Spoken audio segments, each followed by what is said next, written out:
All right, folks, welcome to another edition of Ascension Outdoors. I'm Lyle Johnson. I'm Goosey Geis.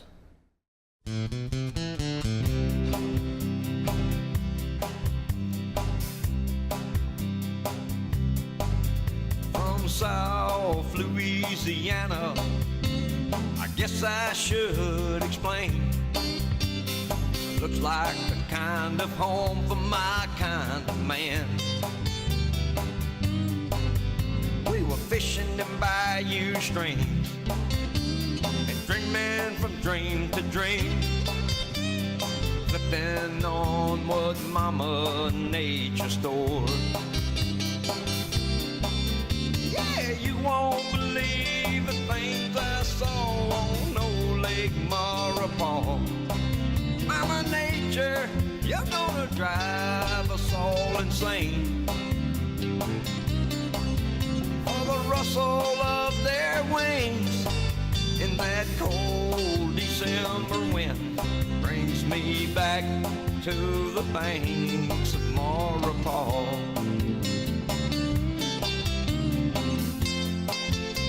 Ascension Outdoors is brought to you by the following sponsors.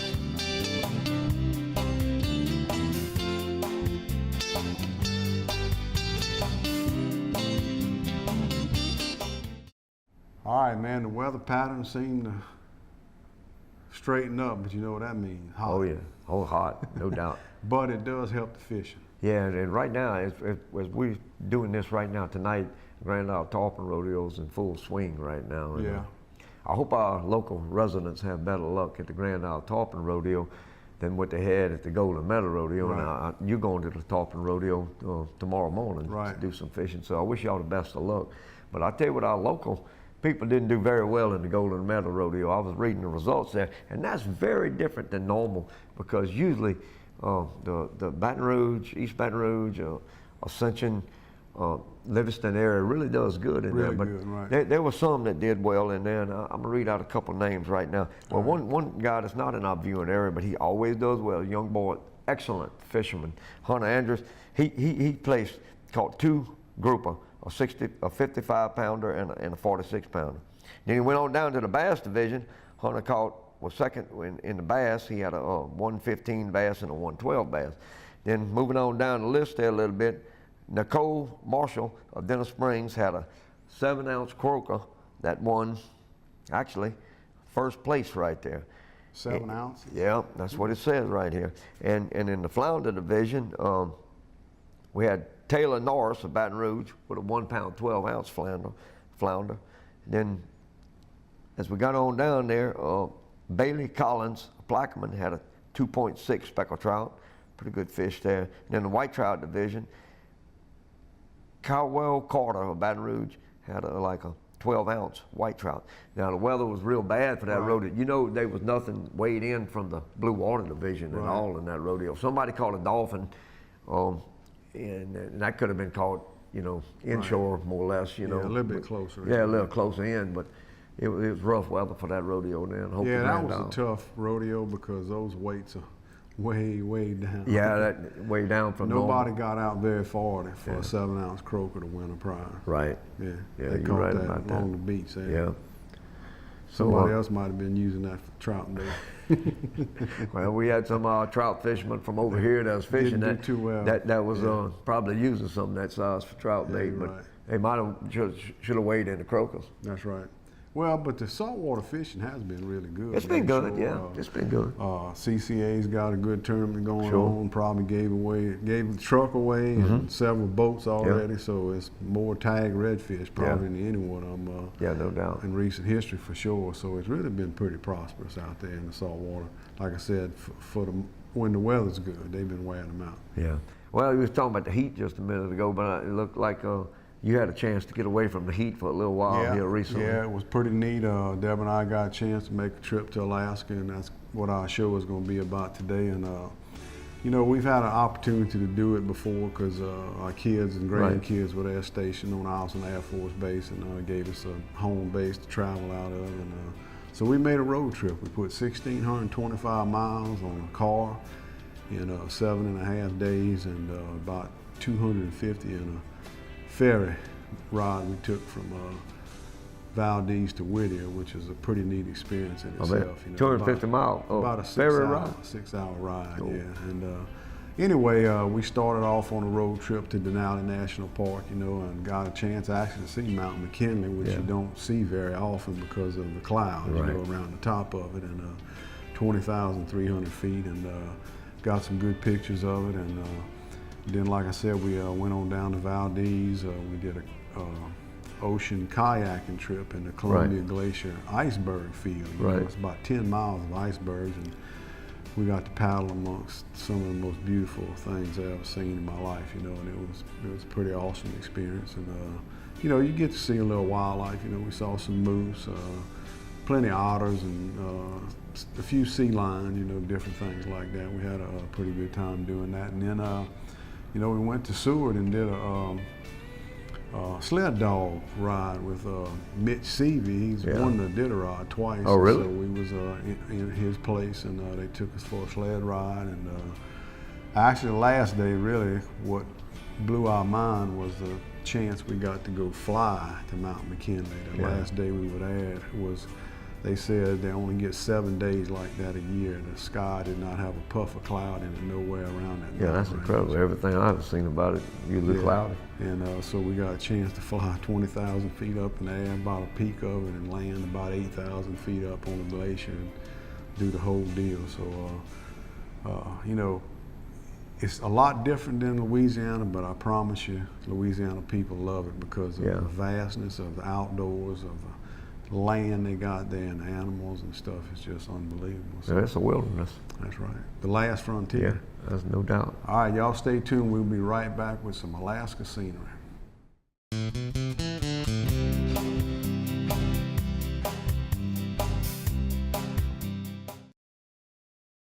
If you're looking for a pontoon boat, head down Airline Highway to Premier Performance Marine in Gonzales. Pontoon boats have come a long way, and whether it's a South Bay, Excursion, Berkshire, or Bentley Encore, let the friendly folks at Premier Performance Marine find the pontoon boat that's right for you. Whether you want a traditional cruiser, a stern lounge, or a fishing model, we have the largest selection of pontoon boats in the South. Come see Wendell or Phillip at Premier Performance Marine and visit mypontoons.com for the latest deals and specials.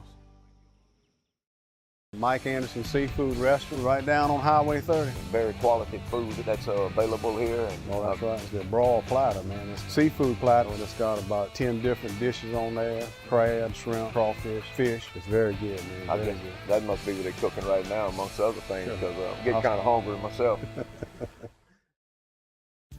Roland J. Robert Distributor in Burnside has been keeping South Louisiana fueled up since 1924. We provide wholesale fuel and petroleum products to industries and service stations. We also specialize in the development of retail convenience stores. Our people have the expertise and support to help you start a thriving business. If you're looking to build your own Chevron, Shell, or unbranded service station, call Keith, Jim, or Harold. Get fueled up with Roland J. Robert Distributor.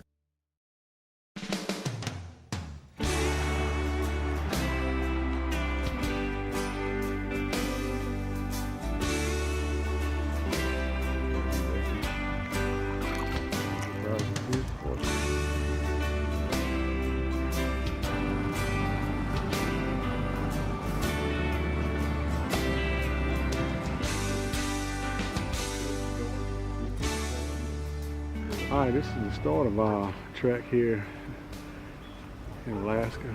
We're at Denali National Park. We'll get a shot of Denali itself in a minute. First time I've ever seen it as much as they have exposed. This is where you can stop right here in the National Park, 13 miles. Deborah and I hiked up to that rock right there. And then we went all the way up to that rock right there. And then we had to come back down.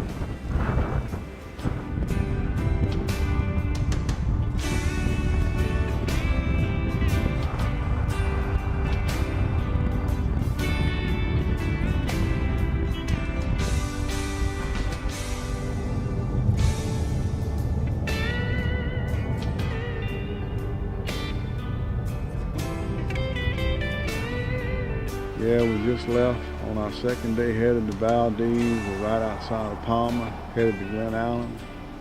And you see what I see, the beauty of nature.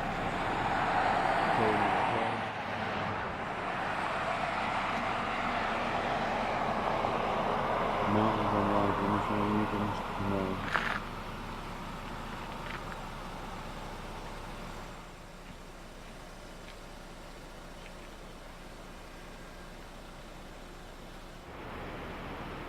Everywhere you look, beautiful mountains, beautiful streams. This is Minutnik Glacier. Comes almost to the road. There's the very wall of it right there. Beautiful. We've been driving the last 75 or 80 miles along this river right here. And if you listen closely, you can hear the rush of the water. It's melting.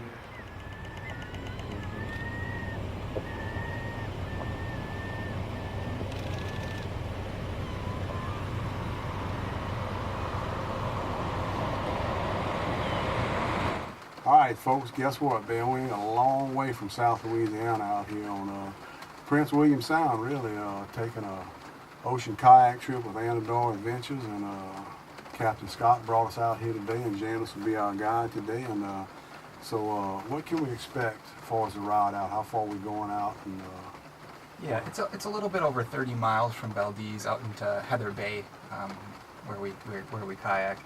We go across the port of Valdez, through the Valdez Narrows, and out the Valdez Arm. all right. And so what might we see on the way out? You know, a lot of times we're seeing sea otters. They tend to raft up early in the morning as we're making our way out, where they've slept for the night. Oftentimes we're seeing sea lions. There's a couple of spots where they like to hang out that we're kind of privy to, and we'll stop and check those out on the way. All right, man. So Janice, what can we expect on your end here? What we're going to do today? What we're going to do is we're going to take a trip out into the ice field and see some really cool icebergs. We're going to be paddling around some of the ice, see some different features, some pieces of ice that have broken off the Columbia Glacier, which is in this catastrophic retreat. Right. Get to see kind of some ancient history to some recent history as far as this natural landscape out here. All right, and how long are we going to be out paddling today? We're going to be out for a couple hours at a time. We're going to take a nice lunch break, then have a couple more hours of paddling and get picked up and have the same nice ride back to Valdez. Cool. You know, a lot of people probably freak out about taking a kayak trip like this, you know, and I'm sure everybody has a little bit of jitters to start off with, but this is actually pretty safe, isn't it? Yeah, definitely really safe. No experience necessary. Right. We can accommodate all different kinds of people. We'll give you all the instruction, all the gear that you need. Make sure you're set up and comfortable, and that's why we have a guide here available to show you guys the safest route through the ice and the terrain that we're in We'll today. be paddling through the ice. Yeah, we will be paddling in some ice It'll be today. pretty cool, huh? Yeah, definitely, for All right, sure. man. Well, look, I appreciate you taking your time to bring us out here, Captain Scott, man. Yeah, hey, my pleasure. My ride. pleasure. Thanks for coming out with us. All right, man. I guess we'll be out on the water pretty soon. That is about as beautiful a sight as you can get on God's green earth. Absolutely gorgeous.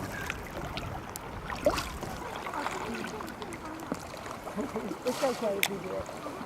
不是这个，他中岛他们过速度太快了。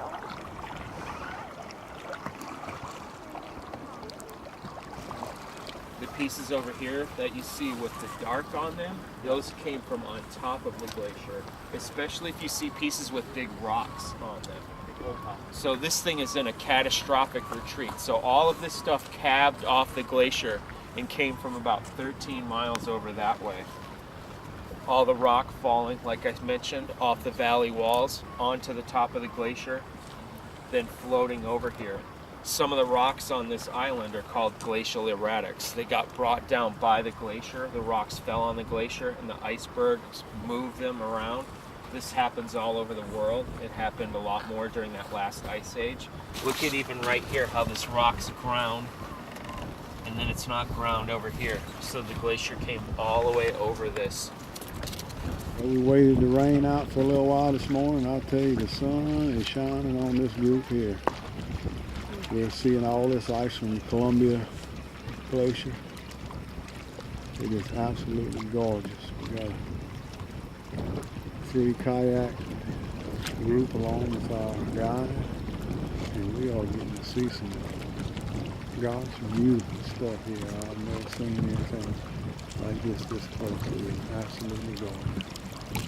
Man, does God do things through or what? It's absolutely incredible.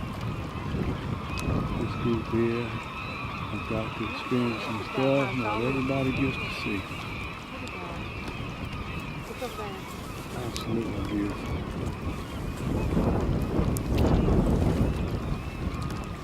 That's right there, Mom and her little pup. 最后一个，最后一个，你看，就现在这个，它那个有个球在那个妈妈的身上。 Yeah, absolutely cool.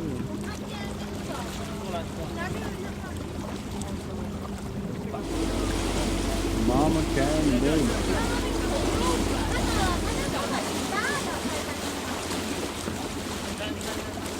Just about made as far as we can go on this path right here. This is Exit Glacier in Seward. It's our third time here. You're looking at a big, beautiful piece. God's handiwork goes way all up in the Harding ice field up on top of this mountain range that feeds probably 40 or 50 glaciers that go down. It's been 5 years since we've been here. And today, there's the edge of the glacier. 5 years ago, we used to go right out there on the edge, right there, and be able to touch it from the bottom. Vastness of Exit Glacier, unbelievable to a human being. All right, folks, Ascension Outdoors is a long way from Ascension Parish. Right now, we're up here in Seward, Alaska, and we got Justin Savitas with us. He's actually here during the summer helping do some of these sled tours, which we're getting ready to do. And we're here at Mitch Seavey's place, two-time Iditarod winner, and of course you're a Iditarod racer as well. And, yep. How long have you been into dog sled? I've been doing dogs for about 8 years now. Yeah. Finished the last 3 Iditarods. Yeah. What drew you to dog rush? Well, I've done just about every adventure sport out there, but the thing about being out with dogs is that there's nothing mechanical about it. Right. It's just you, your dogs, the wilderness, and when you're out there, it's just this beautiful scene, beautiful experience. You have nobody to fall back on but yourself. You know, I've watched a lot of the Iditarod shows, and you know what we went through a little while ago about the history of it and how dogs love to race, and I've seen it many times jumping up, exciting and all that, but I hardly ever hear anybody talk about how exciting it is for a musher. You know, you get into some of the most rugged country, you get into some of the most extreme situations you'd ever find yourself in. Yeah, it's exciting. The whole 9 yards is, well, we wouldn't do it if we didn't enjoy it. Right. Let's put it that way. I understand exactly. How many dogs do you have? I have 52 dogs. That's a pretty full-time job. It is, absolutely. And so where are you home basically? My home's in Willow, Alaska. Look, Justin, I appreciate you taking a little time with us, You and I bet. appreciate you taking us out on the trail. Even It's though my it's pleasure. on wheels and not on a sled, we'll have to come back in the wintertime. We'll get you there next time. That's right. Yeah, folks. Here is the moose on the side of the road. There's a female right here feeding. Here is the male. He's in velvet. He is a beautiful specimen of a big moose, man. I mean, he is absolutely gorgeous. And she's looking at us, boy, like she wants to know what we're doing. A big, gorgeous, beautiful pair of moose.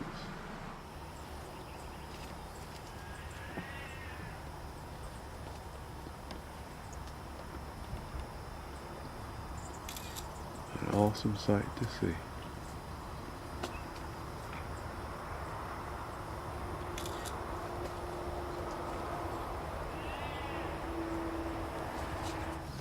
We have Hugo, Joe Boxer, and Patron are the brown bears.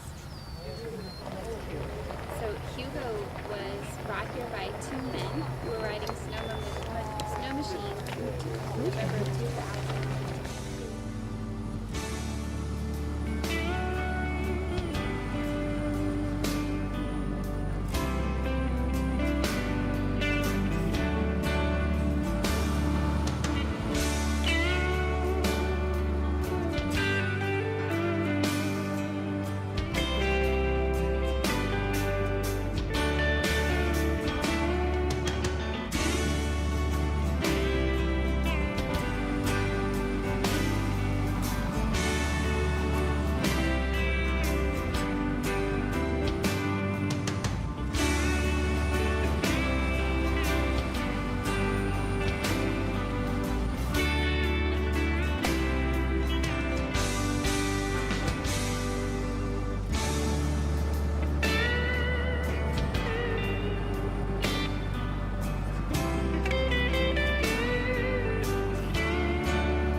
Hi, welcome to Snooze. Right this way.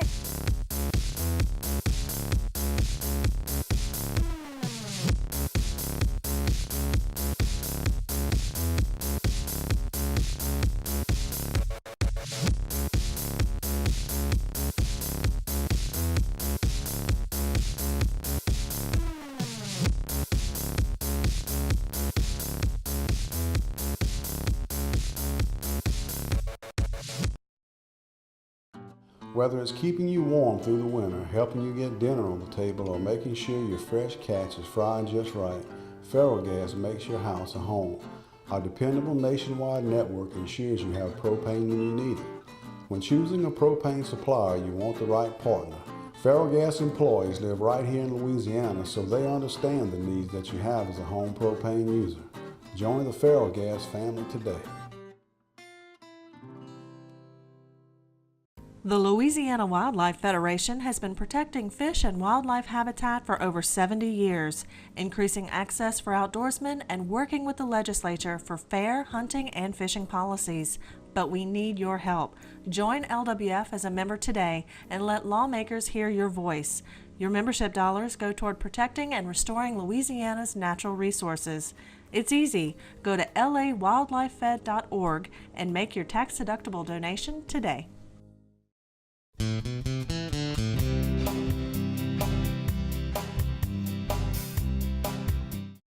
All right, folks, welcome back. Alaska is a long ways off, costs you a little money to get there, but I promise you it's worth the effort to save a little money to put that on your bucket list if you ever think about it, because it's a great time. Well, I never seen anybody that ever went there that didn't enjoy themselves there. Yeah, it's really good. Hey, we want to welcome a new sponsor aboard, huh? Yeah, Louisiana Wildlife Federation, and boy, I'm proud to get that sponsorship right there. What a fine organization that is.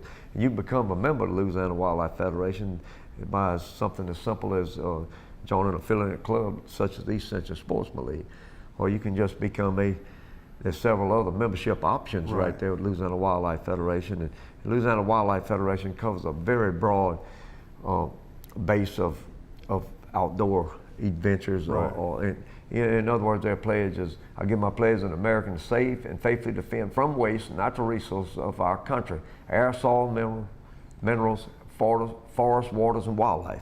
So that kind of sums up what it is, but it's a good way to have your voice heard on subjects that you're interested in and legislation and different things. Sportsman League is an affiliate club. Sure, yeah it is. All right. All right, first picture I got right here is Heather Gullett. She and her husband caught these 15 bass in Lake Concordia using a red bug worm, and she caught 10 of the 15, so I guess it don't take a mathematician to figure out who's the best fishing person. Huh? I think she was the best angler. They got a way of doing it, man. That's right. Hate it sometimes. Congratulations, Heather. Yeah, no doubt. Look, Randy Artigo caught this nice 39-inch, 27-pound redfish in Little Lake in Leeville, and that's a pretty fish right there, Randy. It looked like it's everything you can do to hold it up. That's right. Appreciate you sending that picture in, man. Beautiful redfish right there. Yeah, they've been wearing them things out. The redfish been biting really good. Oh, yeah. All right, this next picture right here is Ty and Shannon Levine caught these pretty catfish in Lake Verret on the cypress trees using night crawlers 18 inches under a cork. And I tell you, this is the longest I ever heard of catfish been biting in Lake Verret. They have been wearing them out for months. They did, and last year, I know some people that went, somebody asked me the other day, how long is that going to last? I know some people that went last year and they was catching them up into September. Right. Yeah, they was catching them into September. So hopefully that keeps up. That's been a good fishery this year for catfish. Been wearing them out, man. Corey and Carolyn Brignac on their first spec trip to Grand Isle with the dad, Corey, managed to squeeze 25 keepers in the ice chest in an hour, and then they beat the heat using voodoo shrimp. That was the key, popping it fast under a cork. That's a kind of new bait out on the market. I bought one last week, still in the pack, never even tired it on when I was at Grand Isle, but Egret Bait Company. Pretty bait, yeah. And then I was with somebody that caught several fish on that bait, so that's a good bait right there. Red hot bait. Yeah, Corey and Caroline, great mess of fish right there. Yeah, you're right. And thanks, Dad, for bringing y'all out there, no doubt. All right, some more speckled trout here. Chris Piper, Erica Russian, Kelsey Broussard, and Dustin Gautreaux caught this nice mess of specks in Grand Isle, even though the wind was blowing 20 miles an hour. That's a little bit earlier this year. But, you know, you can still catch them. Yeah, I know. You just got to fight the elements, bro. Yeah, I know it. They did a good job. That's the worst element they got out there is wind. Yeah. No doubt. That is a good mess of fish for the wind blowing, or without the wind blowing, either way, right there. Here's Skylar Boyd with fishing in the Wrigley's with a pawpaw Calvin. And this was back in July. And she latched on this really big redfish. It was the first one she ever caught. Congratulations on that. That's a beautiful fish. It is a big one. Almost long as you are. Yeah, pretty close. Look, she's very proud with it too, standing on the bow of that boat, holding it up. Great picture. Yeah, I can't wait to get my hands All on it. right, last picture I got right here is Addison Walton. She's 5 years old and caught this bass in a private pond in Matthews on a wacky finesse one, bro. You can't beat the smiles on them kids' faces when they're catching their fish like that. Fantastic. Unbelievable. I'd be smiling too if I had one like that in my hand. I plan on putting one like that in my hand before long. That's right. Hey, Jared Moran, along with his dad, David Moran, caught these 65 fish, 28 bass, 3 cycle 8, 33 brims, a goggle eye out of Coppersaw area in Gibson, and that's where I'm going to be heading for long. And I see they got a big old blue cat laying down at the bottom of that picture right there. That's a nice bonus to the fish fry right there. That's right.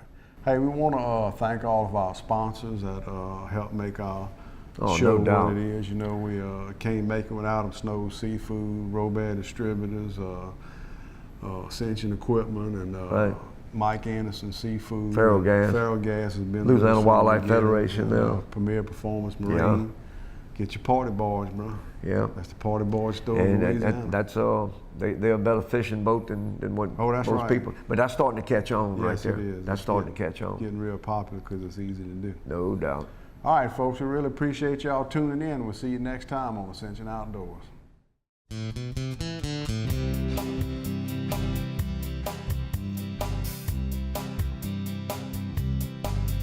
From South Louisiana, I guess I should explain.